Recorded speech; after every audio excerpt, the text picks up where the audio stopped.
Good afternoon, everybody, and welcome back to another episode of Hello Health. My name is Kyle DeVries with Health Benefits Associates, and I'm going to be your host today.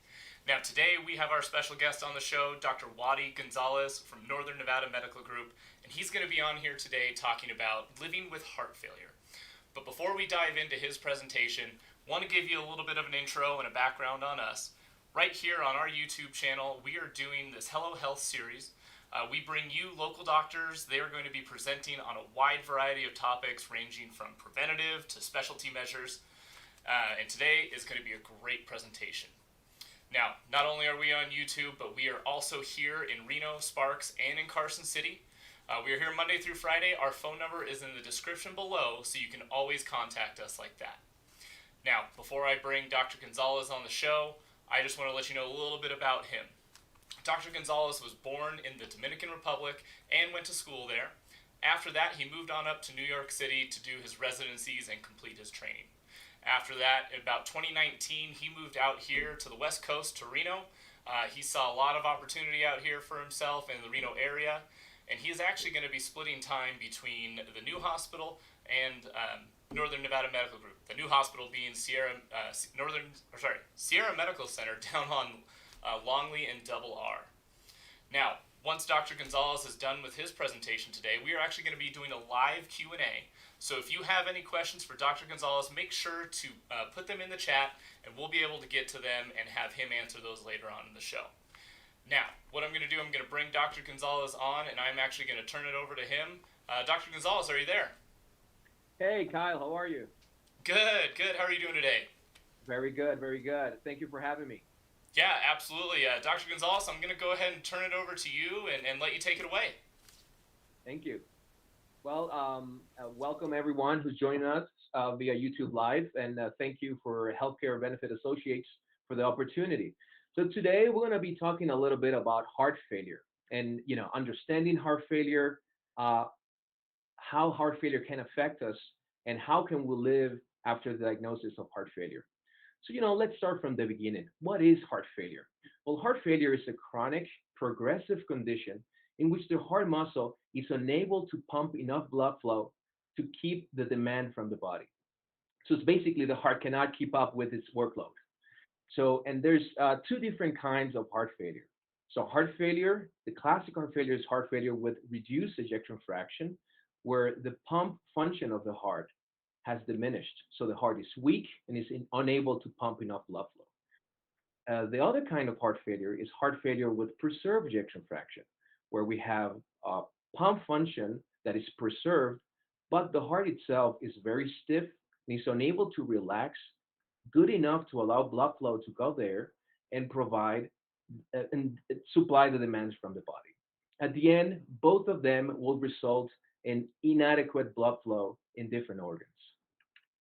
So, a lot of people have heard about heart failure, but they don't know exactly the magnitude of the problem.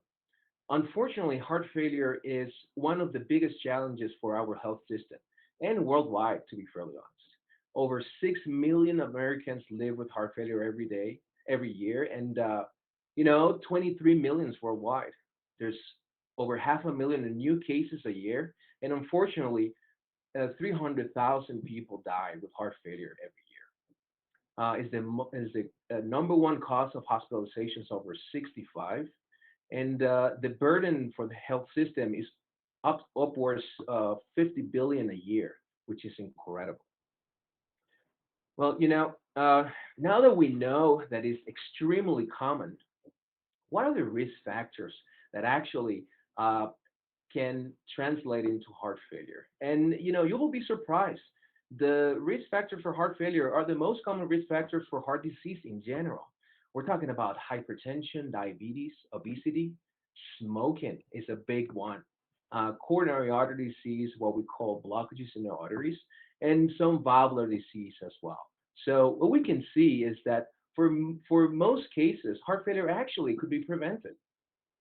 You know, once we know the risk factors, we should understand that what is the sign and symptoms that actually um, will be present in patients with heart failure. Those are very important and are the first signs that will, will make you go into your healthcare provider to see whether or not you have heart failure. And the most common ones are going to be shortness of breath or dyspnea on exertion. That once doing some kind of exertion, you develop more shortness of breath than before. Swelling in your legs is a big and important one.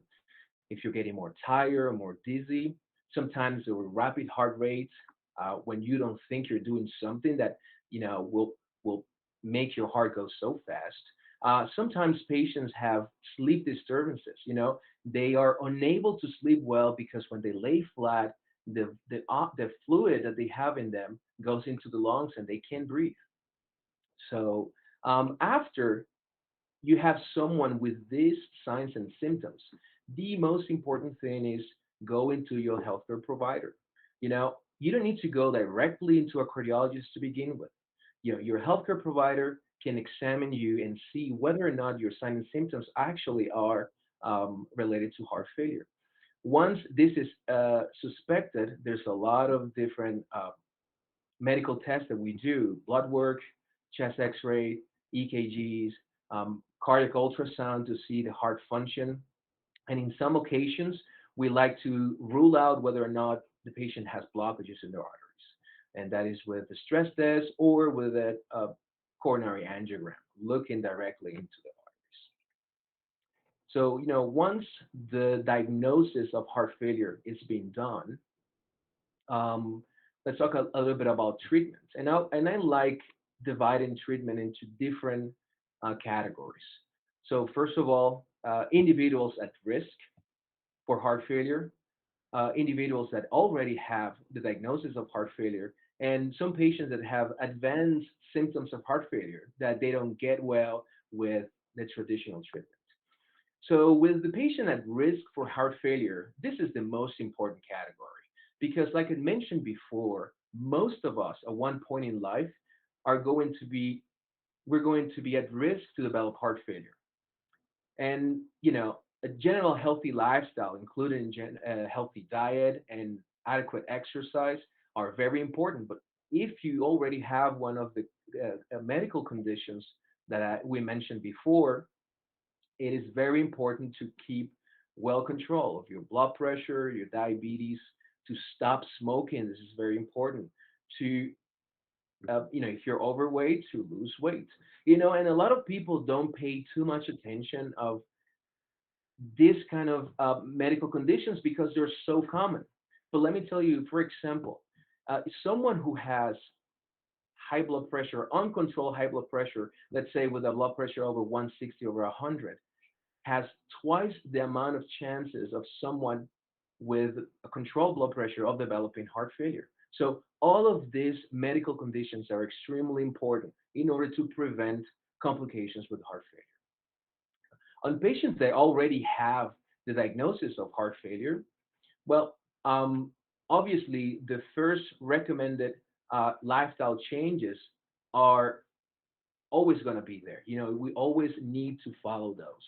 But on top of that, there's a set of medications that have proven to reduce symptoms, reduce hospitalizations, and improve survival in patients with heart failure.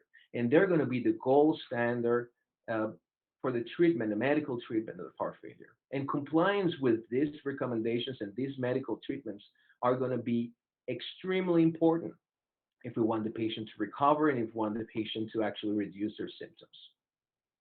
Other than that, depending on the cause of heart failure, there's other interventions that might be due. And one of them, for example, if the patient has blockages in their arteries, then that has to be addressed.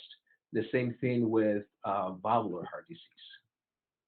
There's a very small subset of patients where despite these recommendations, they continue to have significant symptoms of heart failure. And again, it's a very small percentage, but some of these patients will require advanced treatment, and that includes things as ventricular assist device, which is basically a machine that helps pump blood from the heart, and even heart transplant. Again, very small subset of patients, but still we find it. So at the end, heart failure, like we heard, is a very complex syndrome that really affects different aspects of our life. It's usually chronic, it's usually progressive. So most people that are diagnosed with heart failure will have to deal with this in one way or another for the entire life. And it could affect the way that we interact even with our loved ones. You know, for those reasons, we actually developed a heart failure program at Northern Nevada and trying to bring a multidisciplinary team to provide the patient with the tools to deal with this, heavily invested in education, and try to give the best standard of care to our community uh, in order to deal with this. I don't know if you have any questions. Uh, I would like to give some time for the public to also. No, that was great, Dr. Gonzalez. I appreciate you going over everything, and we absolutely we've had quite a bit of participation in our chat and our questions, and I'm gonna get to those in just a second. But before I do, if you enjoyed today's video, just make sure to like and subscribe to our channel there, and that way you can stay up to date and you can be notified when these broadcasts go live. There's a little little bell icon. Go ahead and ring that, and that's gonna notify you when we go live. Now, let's get back to our Q&A. I've got a few questions that have come in here. Dr. Gonzalez, um, let's see, I have Suresh here asking, my friend had the TAVR procedure. He then got a pacemaker after. Is that normal? I'm sorry, Kyle, I didn't hear you very well. Can you repeat Oh, the question, first part? Yeah. yeah, absolutely. My friend had the TAVR procedure. He then got a pacemaker after. Is that normal? Yeah. So what that question is referring to is the TAVR is basically to replace the aortic valve percutaneously. Before, 10 years ago, everyone who needed a new aortic valve, that meant open heart surgery. Now we can do that without um, basically cracking someone's chest open, and we do this routinely. It's called the TAVR procedure. Uh, because of the association of the aortic valve and the electrical conduction system of the heart, this is one of the most common complications of TAVR. And yes, some patients after TAVR, there's going to be a significant damage of the electrical conduction system, and they're going to need a pacemaker after that. This is very well known and described. Okay, well, perfect. And Suresh, I hope that answered your question there. We have another question here from Matthew. First off, he says hello. So hi, Matt. So let's see here. He said, has heart failure risk increased with COVID? Oh yeah, absolutely. That's a very, very good question, actually. Um, so COVID has changed our lives in every single way, and the healthcare system obviously was the ones that are most impacted for it. And in the case of heart failure, for example, patients that they don't have the diagnosis for heart failure, if we look at the patients that unfortunately died from COVID, half of them will have heart failure complications. So this is a big, big one. But more importantly, if we look at patients that develop severe symptoms and complications from COVID, a lot of them will have heart failure to begin with. So if you have heart failure, you have an up to 20% risk of developing severe problems with COVID and complications, and including death. So this is extremely important in the way that we look at how patients with cardiac conditions, but especially heart failure, have to be extra cautious with COVID, and more importantly, they should be vaccinated to reduce the risk of a COVID infection and severe COVID infections. Great. No, I appreciate the answer on that. For that, I know that's a huge topic, in today's world there. We have another question from Suresh. So this is actually good timing since we had our sleep apnea Hello Health presentation last week. But he is asking, should I keep using my CPAP machine or should I look into a sleep apnea surgery if he wants to reduce his risk of heart failure? That's a very good question. Let me start with this. There has been an incredible association in between heart failure and sleep apnea. Association, not necessarily causality. I'm not saying that patients with sleep apnea they're going to develop heart failure, but they are very well associated. In fact, I routinely test for sleep apnea on all my heart failure patients because sleep apnea per se is going to be also associated with a lot of other problems, including even sudden cardiac death. So this is a big deal. So the to answer the question specifically is treatment of sleep apnea. If CPAP or BiPAP, depending on what you're using, is good enough to treat your sleep apnea, that should be okay. There's a small subset of patients that they pursue the surgery itself, but really, to be fairly honest, is treatment of sleep apnea. And for most of the patients, the CPAP or BiPAP is going to be enough. Okay, no, that's perfect there. I've got a couple more questions that keep coming in here. So I have Bethy over here asking, would you be able to go over the biggest risk factors of heart failure again? Yeah, absolutely. So the biggest factors for heart failure are going to be most of the risk factors for heart disease in general. So we're talking about high blood pressure, hypertension, diabetes, obesity.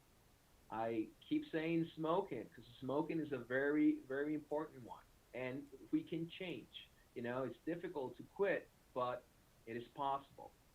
Uh, some valvular disease, obviously, your lifestyle, in terms of diet, adequate diet, and exercise, etc. Those are going to be the most important ones. Yeah, I know, absolutely. I mean, those are huge right there. And then I have Jimmy over here asking, if you're taking medication for heart failure, I know you talked about that a little bit in your presentation about the medications that you'll be taking. Now, are those medications for life? Yeah, very good question. So for most people, depending on the cause of heart failure, there's a small subset of patients where heart failure is related to one specific cause. For example, arrhythmias, that we control the arrhythmias, and basically the heart was weak because it was so fast. And not necessarily that means that the patient is going to take all the heart failure medications forever. But for the big majority of patients, heart failure medications are for life. And like I mentioned before, they're extremely important and the cornerstone of heart failure treatment. So compliance with these medications is extremely, extremely important. No, absolutely. And for everybody out there, work with your doctors on that, and they'll be able to guide you on everything there. Now, Dr. Gonzalez, you had mentioned to me before that you were going to be splitting time between the two hospitals. What is your role going to be between the two? Yeah, we're very excited that we are opening the new facility in South Reno, and the medical group will provide care in both institutions. So it's going to be I'm going to split my time in between both institutions, different days, different weeks. We don't know yet, but it's going to be the same functions. So and we do have the heart failure program that obviously is going to include the new hospital as well. Good, good. And now, just to let everybody know, how can they go about making an appointment with you? So you can reach to North Nevada Medical Group, and we're open for new appointments. Great, perfect. So you heard him there. If you want to make an appointment with Dr. Gonzalez, you can call Northern Nevada Medical Group. We'll make sure to put their number in the description below as well. And for those of you who don't know, they are building a new hospital down on Longley and Double R Boulevard. The new Sierra Nevada Medical Center going to be opening up sometime next year there.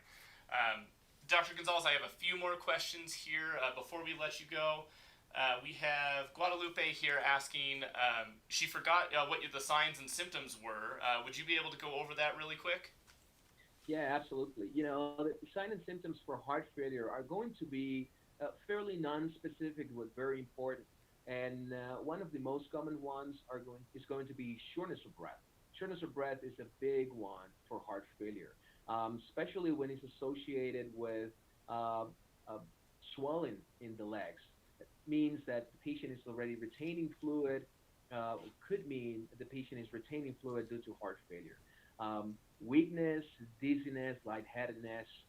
Sometimes some patients will have a rapid heartbeat that they don't think they're doing exertion enough to prompt those, that rapid heartbeat is going to be a sign of heart failure.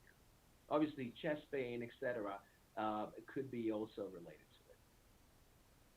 Great. No, I appreciate you letting us know all those again and reiterating those. And that looks like it's about all the time we have for the Q&A portion.